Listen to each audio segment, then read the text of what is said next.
오늘은 전도서 10장 1절부터 9절까지를 우리가 교독을 했는데 이 말씀이 어려운 말씀입니다. 어찌 보면은 8절 같은 9절 같은 경우는 윤리 같은 세상에서 그런 말도 있죠. 한 점을 파는 자가 거기 빠질 것이요. 세상에서의 그런 윤리나 도덕 또는 철학이나 비슷한 말 같기도 하고, 또 4절도 보면은 주권자가 네게 분을 일으키고 너는 이 자리를 떠나지 말라. 공순이 큰 허물을 경하게 하느니라. 세상에서도 일반적으로 생활에서 통용이 되는 그러한 이야기일 수도 있거든요. 그런데 성경은 그러한 말씀이 아니라 영생에 이르는 말씀이지 않습니까? 그렇죠? 이것이 생활윤리나 세상에서 살아가는데 인간으로서 어떤 자세를 가져야 할 것이냐 이런 것을 말씀하고 있는 것은 아닌 것이에요. 그러니까 이제 이 말씀이 이렇게 쉬운 말씀도 아닌 겁니다. 1절부터 보면 죽은 파리가 향기름으로 악취가 나게 하는 것 같이 적은 우매가 지혜와 존귀로 패하게 하느니라. 죽은 파리를 지금 적은 우매와 이제 비유로 이렇게 설명을 하고 있는 거거든요. 죽은 파리가 향기름, 이제 좋은 향이 나는 그와 같은 기름. 요한복음 12장을 보면 마리아가 예수님에게 나드향 한 옥합을 떼뜨려서 부어드리죠. 그렇죠? 나드향, 향이 나는 그러한 기름에 파리가 거기 빠져 죽어버렸어요. 죽은 파리가. 그래가지고 그 향기름에 악취가 나게 된다 이겁니다. 마치 그와 같이 적은 우매가 지혜와 존귀로 패하게 한다. 지혜와 존귀, 하나님의 지혜를 받아서 아주 존귀하게 되어질 영생의 열매를 맺은 것이 적은 우매로 인하여 패하게 된다. 다 사라지게 된다. 없어지게 된다. 마치 그것이 뭐와 같으냐? 죽은 파리가 향기름 하여금 악취가 나게 하는 것과 같다 이겁니다. 하나님으로부터 우리가 지혜를 받으면 영생에 대한 지혜를 받는 것이죠. 그래서 하늘에 속한 기쁨도 맛보고 성령으로 인도함을 받아서 영생의 열매를 맺으면서 이렇게 살아가는데, 그러다가 적은 우매가 생긴다. 적은 우매라는 것은 결국은 뭘 말하는 거예요? 육에 속한 삶, 세상에 속한 삶, 이와 같은 삶을 살게 되어진다면 그것이 마치 죽은 파리가 향기름에 떨어져서 향기름에 죽어가지고 거기에서 악취가 나는 것과 같다, 이런 뜻인 겁니다. 그런데 왜 비유를 파리에다가 비유했느냐 이겁니다. 하고 많은 곤충들 많잖아요, 그렇죠? 여러 가지가 있어요. 근데 왜 파리에다 비유를 했느냐? 이게 파리의 특성을 우리가 하나님께서 우리에게 이제 그것을 잘 생각을 해보라 이겁니다. 파리는 어디에서 태어나요? 아주 더러운 곳에서 태어난다는 거예요. 더러운 곳에서 태어나가지고 거기서 평생을 사는 게 아니라 날개를 달고 나와가지고 홀홀 날아다녀요. 홀홀 날아다니면서 좋은데 깨끗한 데도 다 다닐 수가 있어요. 그렇게 다 다니다가 그런 좋은데 깨끗한 데만 앉아서 살면 되는데 다시 또 어디로 가요? 또 더러운 곳에 또 갔다가 또 깨끗한 데로 왔다가 더러운 곳도 또 갔다가 깨끗한 데로 또 왔다 하는 것이 파리의 특성이에요. 그래가지고 깨끗한 곳은 다 더럽혀놓습니다.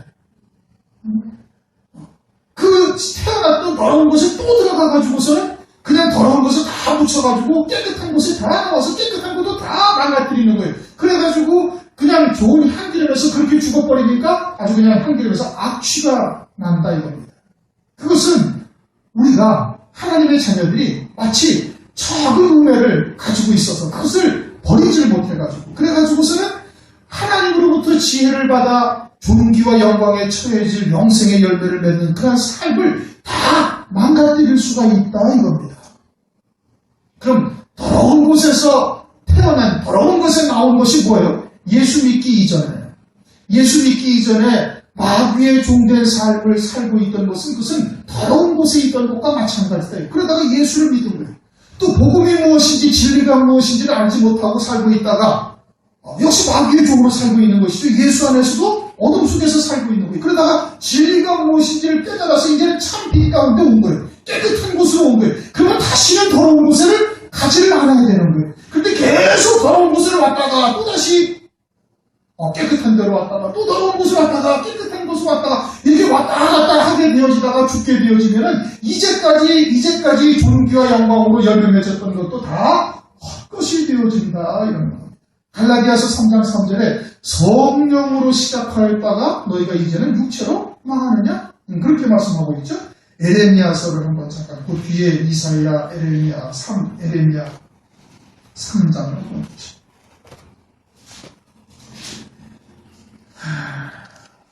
에레미야가 아니라 에스겔서 3장 에스겔서 3장 20절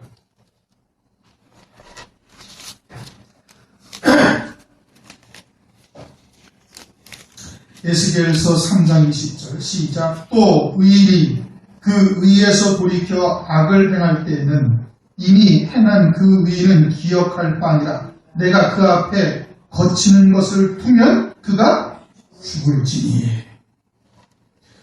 계속 그렇게 악을 행하며 왔다 갔다 하는데 하나님께서 거기다 어떻게 한다? 거치는 것을 딱 두신다는 거예요.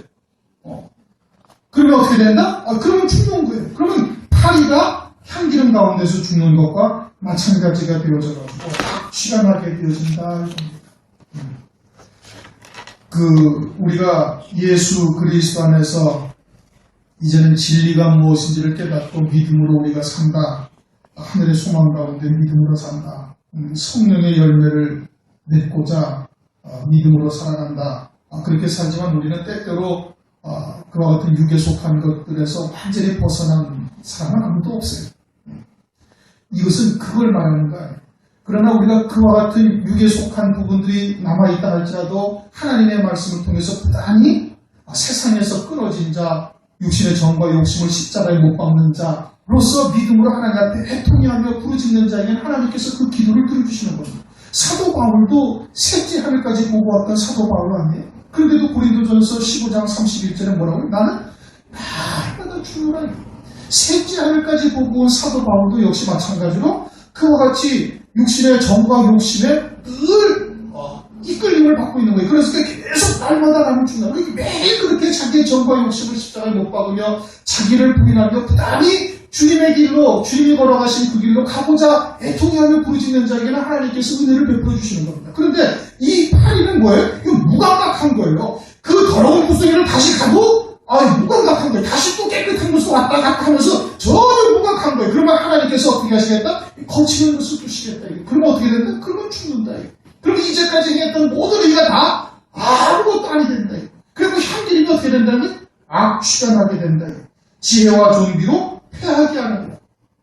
지혜와 존귀를 다 망가뜨리게 하는 이러한 역사를 한다. 그러니까 다윗이 시편에 이렇게 고백을 하잖아요. 19편 13절 주의 종으로 고범죄를 짓지 말게 하사. 연약하니까 자꾸 넘어지는데 그러니까 다윗이 어떻게 고백을 해? 그렇게 알고도 짓는 죄를 짓지 않도록 하나님 앞에 부탁을 간구를 하는 거예요. 기도를 하는 거예요. 왜? 육신이 연약하니까. 그럼 뭐 다윗만 그러겠어요? 다윗만 그러고 바울만 그러니까 우리는 안 그러나? 똑같다 이거예요. 그래서 우리도 어떻게 해야 돼? 부단히 하나님 앞에 동의하며 그것을 기도해야 되는 거예요. 그런데 이 파리는, 죽은 파리는 그와 같은 회개의 양심이 전혀 없는 거예요. 그냥 무감각하게 왔다 갔다. 자기의 육신의 일락을 쫓아 살았다. 또 말씀을 드리니까 또, 그렇구나. 하고서 또 살았다. 그러면서, 그러니 어떻게 돼? 더러운 것이 그냥 깨끗한 곳으로 다 옮겨와가지고 나중에 그곳에서 죽으니까 악취가 나게 된다. 그것을 말하고 있는 거예요. 2절, 지혜자의 마음은 오른편에 있고, 우매자의 마음은 왼편에 있고, 오른편, 왼편은 마태복음 25장을 보면 의인은 영은 오른편에, 염소는 왼편에. 오른편에 있는 자는 영생에 들어갈 자들이 창세로부터 예비하신 영광에 들어갈 자들이다 말씀을 하고 있고, 왼편의 염소는 뭐예요? 그건 영벌에 들어갈 자들이 마귀를 위하여 예비한 영원한 불에 다 불타 없어질 때 영벌에 들어가는 자들이 된다.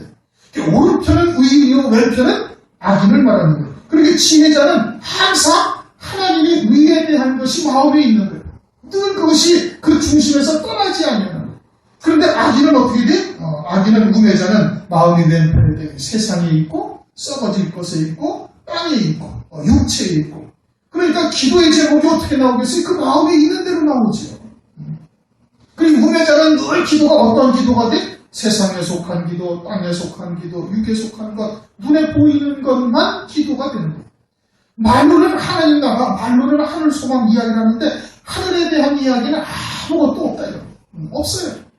지혜자의 기도는 어떻게 했어요? 그 중심이 주의 재림과 그때 그날 그에게 붙은 자가 되어질 것과 또 그의 이르는 길이 어떠한 길이요 장차 나타나게 되어질 적그리스도와 그때 환난의 때에 어떠한 일들이 벌어질 것을 알고 있으니까 늘 그때를 대비해서 지금도 영적인 무장을 하고 믿음으로 무장을 하고 그와 같은 것을 기도하지 않겠습니까?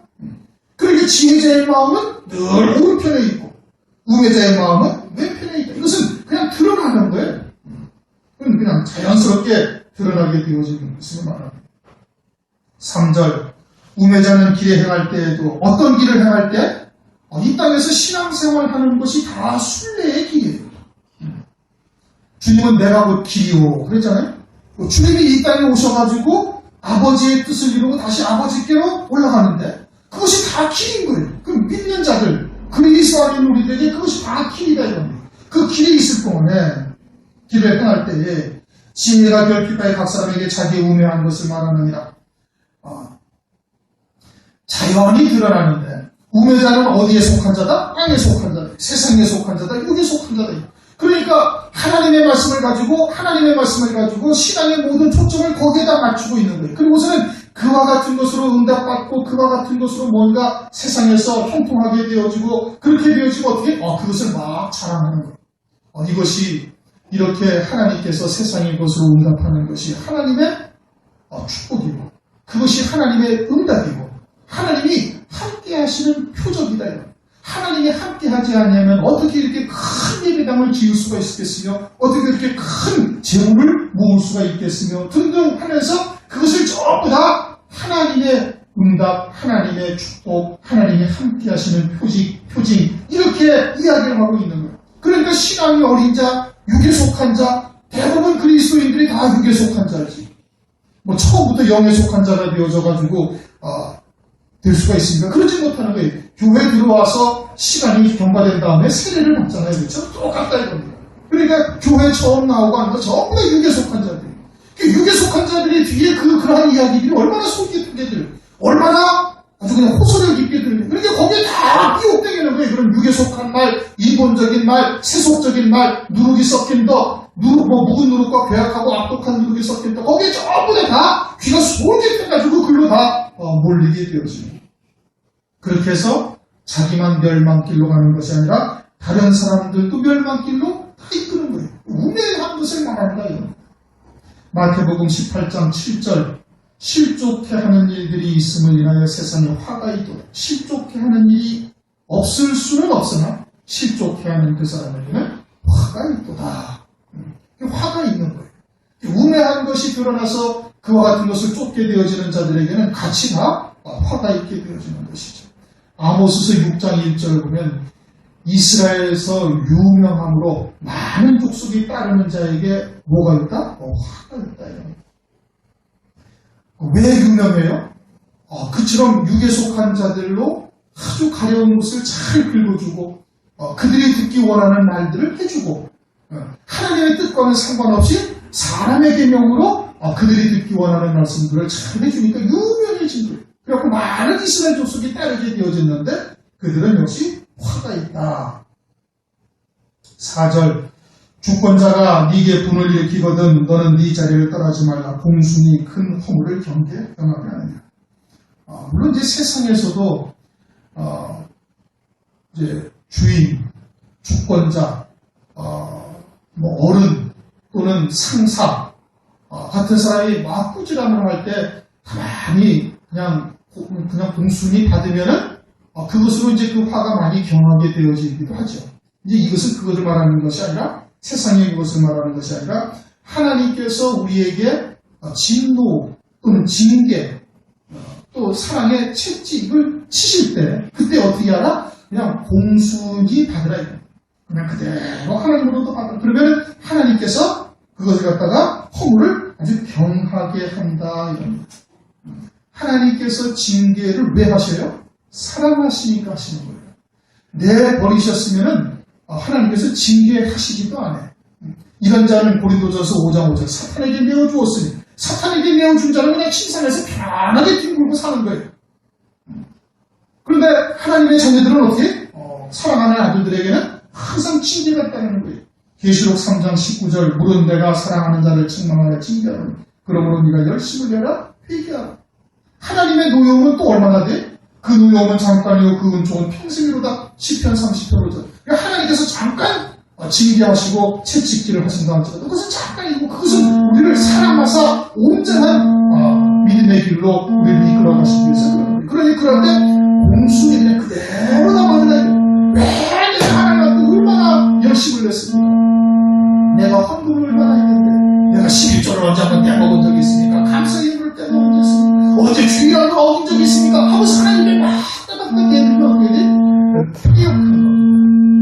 세상에서도 그러면 한 대 더 맞잖아요. 하나님한테도 그러면 어떻게 되겠어요? 한 대 더 맞아. 그러니까 어떻게? 가만히 주님이 분노하셨을 때 그냥 그대로 간다요. 그것이 허물을 아주 가볍게 해서 쉽게 넘어가겠습니다. 5절 내가 해 아래서 한 가지 패단 곧 주권자에게서 나는 허물인 듯한 것을 보았다. 그럼 주권자에게 허물이 있다는 얘기예요? 아니라는 얘기예요?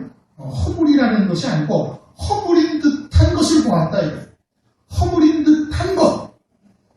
솔로몬은 하나님의 지혜를 가지고 있죠. 전도자는 해 아래에서 행하는 일들을 보니까 해 아래에서 벌어지는 일들을 보니까 해 아래에서 그와 같이 주권자께서 행하시는 일들을 해 아래에서의 시각으로 보니까 허물처럼 보이는 것들이 있다 이겁니다. 그 허물처럼 보이는 것들이 뭐예요? 우매자가 높은 지위를 얻고 부자가 낮은 지위를 얻고 종들은 말을 타고 방백들은 종처럼 땅에서 말복비를 잡고 걸어가고 있다.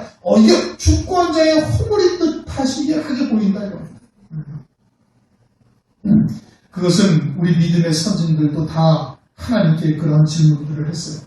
예레미야서 12장 1절을 보면은 여호와여 내가 주와 쟁변할 때에 주는 의로우십니다. 그러나 내가 주께 질문하옵나니 악한 자의 길이 형통하며 패역한 자가 다 안락함은 무슨 연고이니까. 고민이 많죠, 그렇죠? 하나님의 말씀을 쫓아 믿음으로 살고자 하는 고난과 환난은 끊이지 아니하고 엄명한 악한 자들인데 저들은 편안하고 안락한 삶을 살고 있는 거예요. 그러니까 예레미야가 하나님께 물은 겁니다. 말라기서 3장 15절 지금 우리는 교만한 자가 복되다 하며 악을 행하는 자가 창성하며 하나님을 시험하는 자가 화를 면한다 하노라. 하나님을 대적하고 하나님을 시험하는 자가 화도 없고 악한 자들은 형통하고 하나님께 교만한 자는 이 땅에서 복을 받아서 잘 살고 있더라 이겁니다. 하박국서 1장 13절 주께서는 능히 정결하심으로 악을 참아보지 못하시며 패역을 참아보지 못하시거늘 어찌하여 괴울한 자들은 방관하시며 악인이 자기보다 의로운 자를 삼키되 잠잠하시나이까. 그러니 악한 자들이 이 땅에서 형통하고 시편 73편에도 있죠. 악한 자들이 이 땅에서 형통하고 그들은 죽을 때도 병도 없이 죽고 그리고 그 자식들은 잘 되고 그들의 암소는 여지없이 송아지를 베고 새끼를 낳고 그들의 암양이나 암염소도 여지없이 새끼를 베고 새끼를 낳고 그런데 의인들은 여전히 고난을 당하고 이 땅에서 핍박을 받고 어려움을 겪고 있으니 이것이 어찌 된 일인가. 시편 73편에도 그런 얘기를 하고 있는 겁니다. 그러니까 이것은 아주 자고 이래로 하나님의 종들, 하나님의 선지자들에게 큰 질문거리였다고요. 그러니 하나님 앞에 한 주권자가 해 아래에서 이렇게 바라보니 주권자가 허물인 듯한 것이 있더라. 6절 그래서 우매자가 크게 높은 지위를 얻고 우매자가 크게 높은 지위를 얻어서는 안 되는 거죠. 하나님의 나라, 하나님의 공의가 하나님이 다스리시는 곳이라면 여기서의 우매자는 하늘나라에서의 우매자인 겁니다. 지금 1절부터 우매자가 똑같은 거예요. 하늘나라에서의 우매자. 밑에 그 다음에 부자는 하늘나라에서 부요한 자. 하늘나라에서 영화롭고 하늘나라에서 누릴 분깃이 있어 하늘나라에서 부요한 자를 말하는 거예요. 우매자는 하늘나라에 대해서 아주 어리석은 자. 그래서 세상의 것을 좋아하고 세상의 존귀 영광, 세상의 부귀 영화를 탐하며 그와 같은 것을 추구하고 있는 자가 세상에서는 잘 된다 이겁니다. 크고 높은 지위를 얻는 거예요. 재물을 많이 얻고 명성을 얻고 존귀와 영광을 얻고 그리고 하늘나라에서 영원한 영광을 누리며 하늘나라에서 부유한 자는 그런데 그는 어떻게 돼? 그는 낮은 지위에 앉아있다 이겁니다. 요한계시록 2장 9절에도 보면 내가 네 환난과 궁핍을 하노니 실상은 네가 부요한 자리라. 서머나 교회에 주님이 하신 말씀이에요. 서머나 교회가 환난과 궁핍을 당하고 있어요. 그런데 주님께서는 그를 어떻게? 부요한 자다 이겁니다. 왜? 하늘에서 부요한 자의 상급이 있는 자. 금초대 교회니까 이제는 첫째 부활의 영광 어린 양의 아내가 되는 상급이 있지 않겠습니까? 금별류가 쓰는 상급이네요. 그런데 세상에서는 어떻게? 환난과 궁핍을 당하나? 네가 부요한 자다. 세상에서는 환난과 궁핍을 당하는 하늘나라에서의 부자입니다. 그 부자가 낮은 자리에 가고 음한 자가 높고 크고 높은 지위를 얻는 이게 하나님의 패단이다 이겁니다. 패단인 듯이 보인다 이겁니다. 주권자의 허물인 듯이 보입니다. 하나님이 혹시 실수하시는 것이 아닌가? 해 아래에 있는 자들에게는 그렇게 보인다. 하나님의 지혜를 가진 자들에게는 시편 73편에 말씀하고 있지 않습니까? 그들이 아주 속히 멸망한다. 아주 그냥 미끄러지는데 아주 그냥 급속하게 아주 음부로 어두운 곳으로 미끄러지는 것을 보고 영원한 멸망에 처해지는 것을 말씀을 하고 있는 것 아니겠습니까? 그러니까 우리의 시각이 어디에서 바라보느냐에 따라서 그런 것으로 인하여 많이 고민하고 시험 들고 때로는 실족까지 할 수도 있는 거예요. 하늘 위에서 전도자의 시각으로 바라보면 판단이 아니다. 이렇게 해 아래서 바라보면 주권자의 허물인 듯한 것이 보였다라고 지금 말하고 있는 거예요.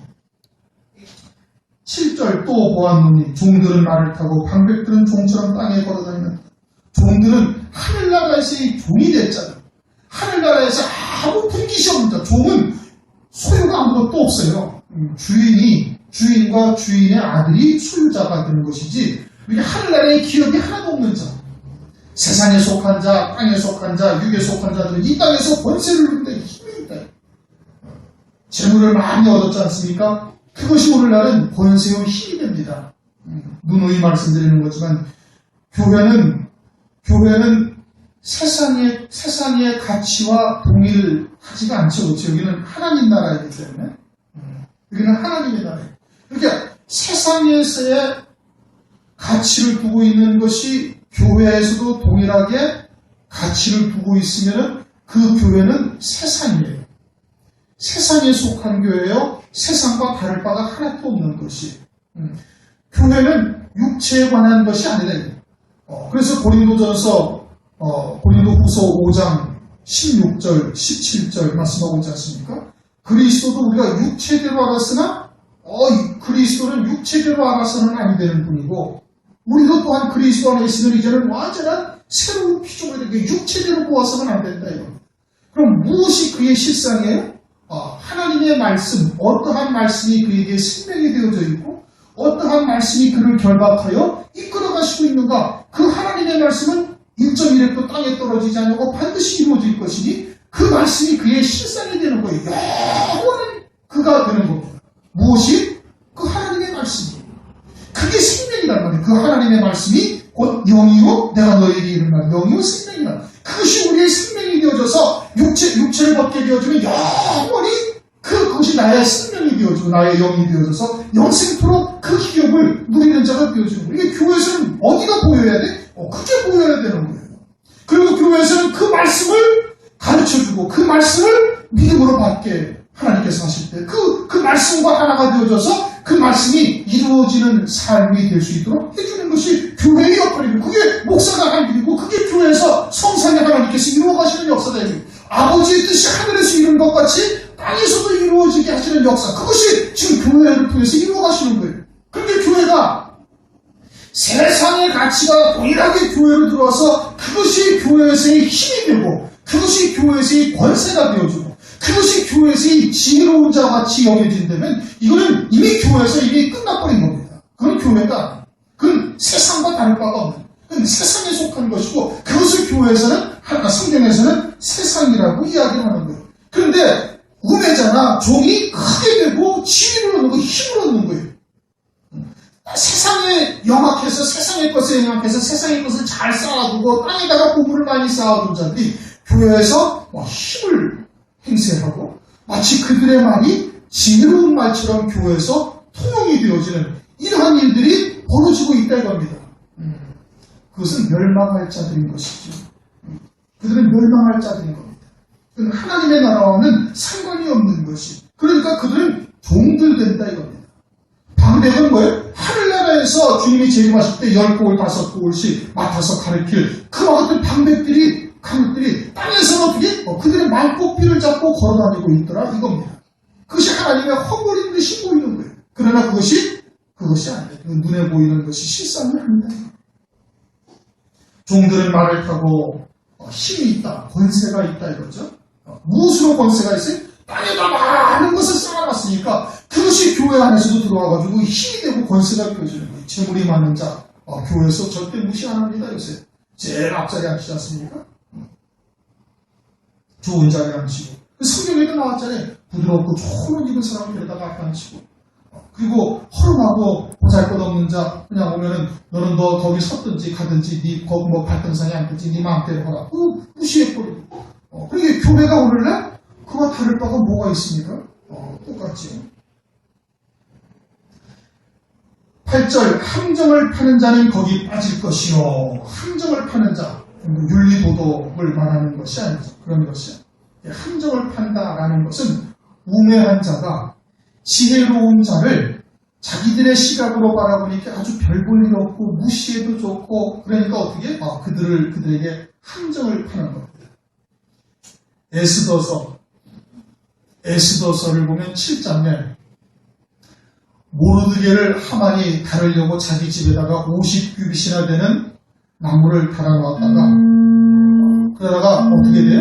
지가 거기에 달리는 거예요. 하만이 내래 모르드게를 달아놓으려고 나무를 50규빗이나 되는 큰 나무를 갖다가 자기 집에다 뜯다가 딱 세워놨다가 자기가 거기에 달리는 거예요. 함정을 폈다가 도로 그 함정에 빠지는 자가 되는 거예요. 하나님의 지혜를 가진 자에게 함정을 폈다가 도로 자기가 달리게 되어진다. 이것을 말하고 있는 겁니다.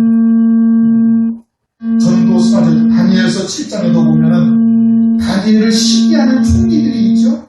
다니엘을 시기하는 총리들이 다니엘을 갖다가 죽이려고 그래가지고 금령을 하나 만들고 사자굴에다가 금령을 어기는 자는 다 집어넣게 했다. 다니엘이 하나님을 향하여 무릎을 꿇고 요즘에 기도하는 것을 보고 하나님의 금령을 어겼으니 사자굴에다 딱 집어넣었어. 그런데 사자굴에서 사자가 먹지를 아니하는 거예요. 그러니까 그 다음날 왕이 딱 일어나가지고 새벽에 가가지고서는 보니까 다니엘이 살아있으니까 다니엘아 나오게 하고 그리고는 그를 참수했던 자들을 갖다가 그 사자굴에다가 다 던져 집어넣었고요. 다 던져 집어넣으니까 땅에 그 발이 닿기도 전에 사자가 그 뼈를 다 부셔버렸더라. 다니엘서 7장에 그렇게 말씀합니다. 함정을 팠다가 도로 함정에 빠지는 것이 되는 거예요. 그러면 그렇게 우매자들이 함정을 파면은 지혜자들이 다 함정에 그렇게 그래서 구사에 있으면 다 이렇게 살아나오느냐 그것이 아니고 그 구약은 그림자다 이겁니다. 아무리 우매자들이 지혜자들을 올무나 함정을 파서 그들을 실족시키려 한다 할지라도 그래도 하늘나라에서는 그러한 지혜자들을 그렇게 구원하시고 은혜를 베푸시는 역사가 있다. 이것을 지금 의미하고 있는 것이죠. 그러니까 다니엘서 2장 다니엘의 세 친구들은 그 7배나 뜨거운 풀목불에 들어가게 되었을지라도 우리가 들어가서 다 불타 없어질지라도 하나님께서 우리를 구원하지 아니하실지라도 우리는 전혀 상관없다. 당신의 금신상에 우리 전하지 않겠다. 왜? 이제는 하나님께서 그것을 통해서 우리를 순교자의 영광으로 우리에게 입혀주실 것으로 하나님께서 그렇게 태우시는 것이니 전혀 문제가 없다. 그러니 풀목불에 들어가서 타든 타지 아니하든 그거에 개의치 아니하는 자들이 되어지는 거예요. 그게 지혜자의 삶이 되어지는 것이죠. 그러나 함정을 파는 자는 거기에 빠질 것이요. 담을 허는 자는 뱀에게 물리리라. 담을 헌다는 것은 무엇을 말할까요? 담을 허라버리는 것은 이제 가옥이나 어떤 전토나 이런 거의 경계를 다 없애버리는 것을 말하는 것이거든요. 그것은 이사야서 5장 8절에 나와 있습니다. 가옥에 가옥을 연하며 전토에 전토를 더하여 빈틈이 없도록 하고 이 땅 가운데 홀로 거하려 하는 그들을 화 있을진저.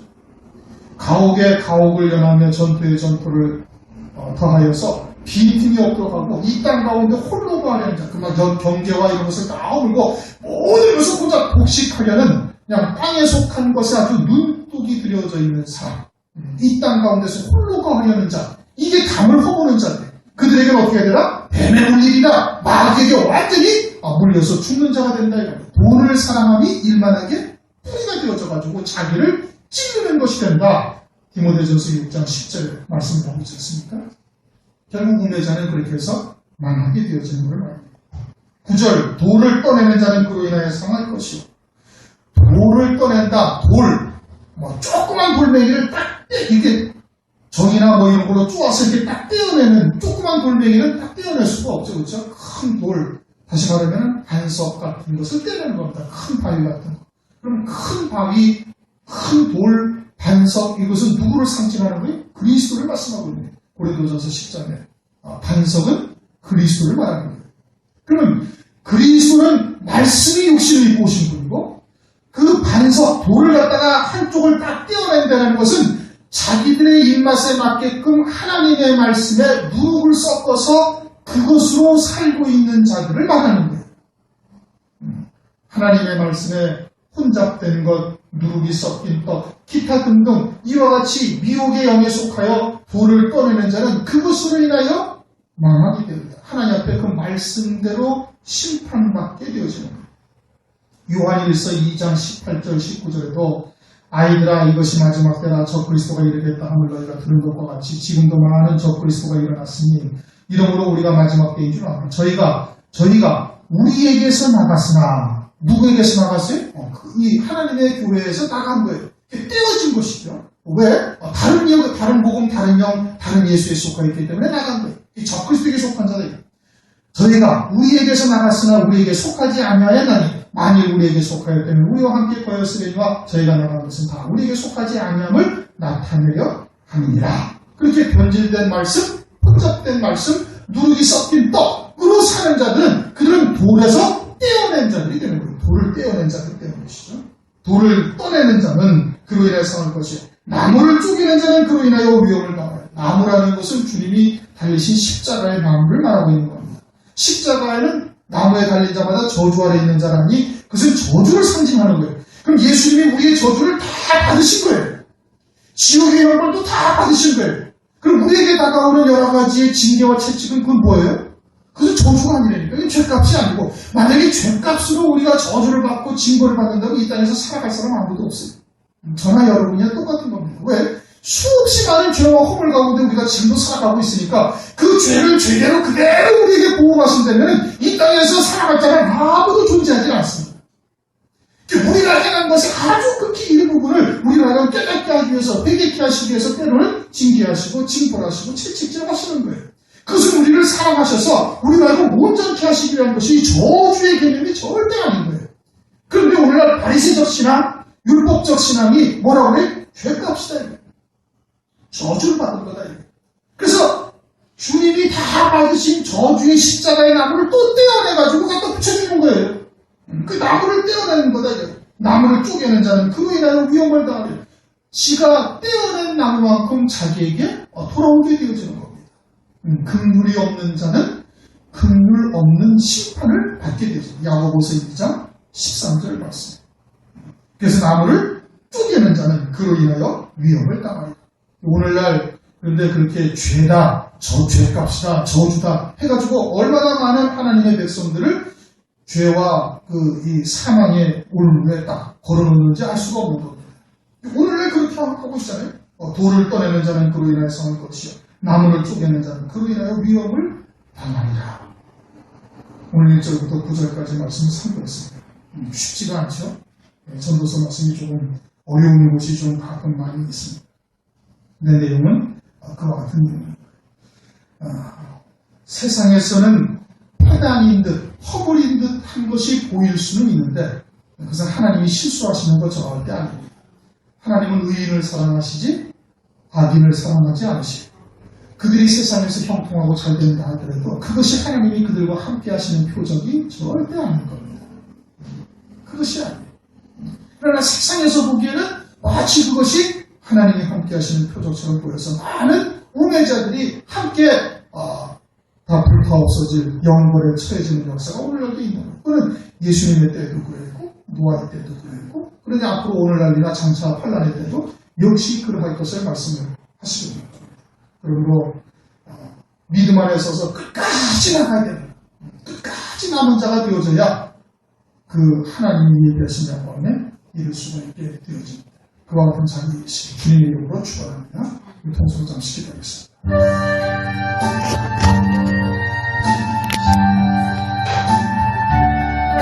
하나님 아버지 감사합니다. 온 것을 내가 하는 것을 주는